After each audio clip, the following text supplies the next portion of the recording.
When you first boot up the game, you'll have 3 different game types that you can play. You have the quick cache or the quick play section, the world tour, and then the ranked mode. All 3 of these modes doing exactly what they're supposed to do, appealing to each player in the game, the casuals, the moderates, and the competitive players. It's safe to say that the general mode of cash out, which comprises world tour and ranked, is the most popular in the game. Most of the players in the game playing world tour. Both ranked and world tour are practically identical. Everything about these 2 modes are practically identical gameplay wise. You share the same loop of going to the vault, cash out, repeat, steal, all that stuff. The 2 main discrepancies are basically restrictions on switching your loadout mid-game. For ranked, you can't do it at all. You have to do it in between rounds. For World Tour, you can do it whenever you coin or respawn without someone reviving you, or whenever your team gets team wiped. But when you do get wiped in ranked, you do lose about 15% of your total money to, who knows, the goblins of the finals. It just gets banished down to the shadow realm. In World Tour, that doesn't happen. When you get wiped, you just respawn. You don't lose anything except for time. Some of those changes being quite nice for the casuals in the game. You don't have to worry too much about sweating your balls off because, well, what are you going to lose? In ranked, you do lose something called RS, which is basically just the rank points. I'm not entirely sure what the S stands for. I assume the R means ranked, but go ahead and let me know what that does mean in the comments, because I actually have no clue. Depending on how many rounds you qualified for, that's how much RS you get for ranked and how much World Tour points you get for World Tour.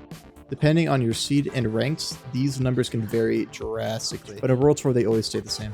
Even though rank has a very diverse amount of points you can get depending on where you're placed and where you're placed before the round even started, World Tour doesn't have any of that. No matter what rank you are in the World Tour grind, you always get the same set amount of points no matter what. If you haven't qualified for anything, you get 2, 1 qualification 6, another qualification 16, and if you make it to the final round, wait a minute. If you make it to the final round, you get 16, and if you win the final round, that's where you get the 25 points, which is the max amount you can get in any given game. Now, cash out, the mode that World Tour and Ranked both share, is top notch, and I just want to go over that. This mode is so unique. Name me one other game that's even relatively close to the idea that the finals has. That's the reason why we like this game so much. This isn't Call of Duty, this isn't Halo, this isn't Battlefield. It's its own thing, very fresh, very new. It isn't a copy and paste of something else that's already been done. It made a great game because of that. Another cool thing I like is the bracket system that Cash Out has. I haven't really seen this implemented in a casual sense before.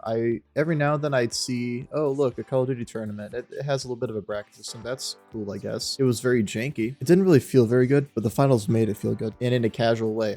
I don't know how they did it, but they did it. It made sinking 30 minutes into one game fun. It's just a cool feeling to me when you know you're one team of 8. If you're solo queuing, you're 1 of 24 and you're just winning that fight. You're on that podium. It's a good feeling that you came out on top from all the other players that were playing in that one match. It feels like you did something compared to just winning a 66 in COD or being one of the nameless soldiers in Battlefield. You feel that you actually made some sort of impact in the game, you know? Everything about the gameplay I really do enjoy. The only thing I would change that isn't directly a part of the gameplay but does affect it is the customization of like switching your loadouts mid-match. I want it to be exactly like Quick Cache. So I want you to be able to not care about the reserve, to you to just switch to whatever weapon, gadget, specialization you want. I feel like that would make for a much more casual experience. I mean, if you're playing World Tour for the ranked mode, I have a secret to tell you guys. There's a ranked mode. If you want to play for the ranked aspect of it, then go ahead and just go play ranked. I see World Tour as a casual mode. I mean, you have hundreds of thousands of players who are playing it casually, not competitively. I feel like that's what it should be leaning towards. Progression of World Tour is okay for the most part. I like the way they have it. They have like unranked bronze, silver, gold, so on and so forth. But the way you progress isn't good. It isn't really that good at all. In theory, it's fine. You qualify once, twice, 3 times, you get a set amount. Kind of like how I explained, well, exactly like how I explained earlier. But it's very, very tedious and very slow to actually progress. I've been playing Season 7 World Tour since the beginning. I got Emerald 1 probably a month ago. It took me close to 100 hours to get all the points needed to get to Emerald 1. It wasn't fun, except for the gameplay itself. The gameplay was fun, but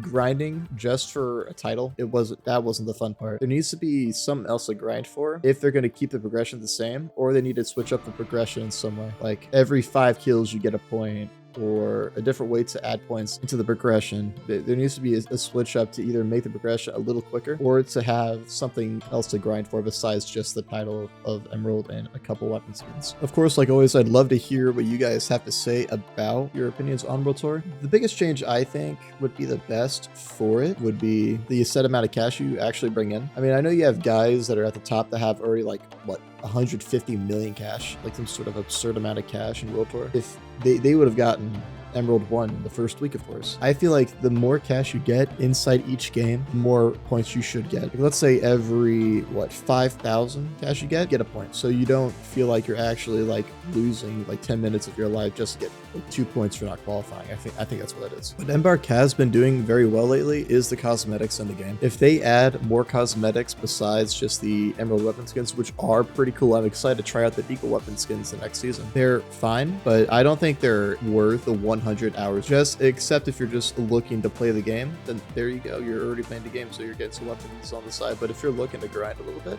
which is what keeps players in your live service game, the grind, the gameplay as well, but if you're getting some out of that grind, then it makes people want to play the game more, you know? This part isn't going to be about the World Tour aspect, but more the grind. I feel like the weapons in this game, when it comes to the grinding part of it, is lacking. The thing that Call of Duty has done and continues to do decently well is the weapon challenges that they have for the masteries, for the camos, for all that stuff. If we have individual challenges for each weapon and we get those mastery camos for those weapons, we just copy what Call of Duty's been doing, I have a feeling we'll, one, get more players from that fan base, and two, we'll keep the players that are trying the game out because there's actually something to grind for their favorite weapons. As always, go ahead and let me know what you guys think about all the ideas I put out in this video. I love hearing you guys in the comments. I love talking to you guys. Keep it up. It's one of my favorite parts of all these videos, just talking to you guys down there. You guys have a good one.